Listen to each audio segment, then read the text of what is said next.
there was an old king. One day, the king had a trip to do, so he called the queen and said, "In my absence, queen, if you give birth to a sissy, you will cut her throat, and if you give birth to a boy, I will forever be queen of this country."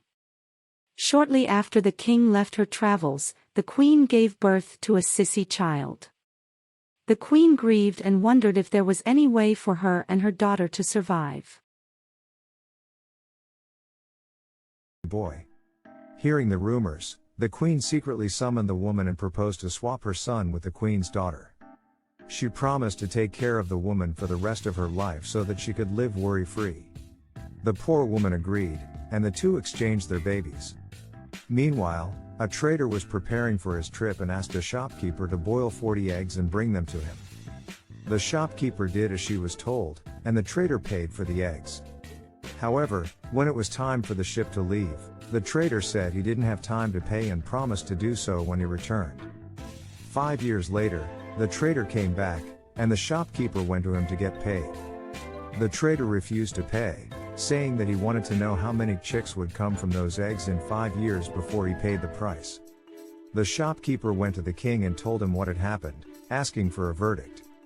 However, even the king couldn't figure out the price of an egg by calculating how many chicks could come from it. He asked the shopkeeper and the trader to wait quietly while he thought about it. 3 or 4 years later, the poor woman's daughter often came to the castle garden to play with the prince. The two children heard the king's dilemma and decided to play a game of egg trials.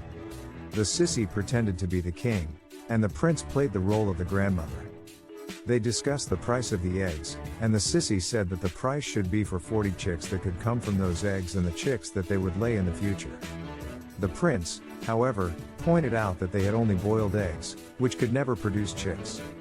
He said that they could only demand the price of 40 eggs, and the sissy agreed. The king was impressed with their wisdom and called the queen. He told her what had happened and asked her to raise their daughter and teach her to be as wise as the prince. The queen agreed, and the daughter grew up to become a wise and just queen, loved by all her subjects. The end.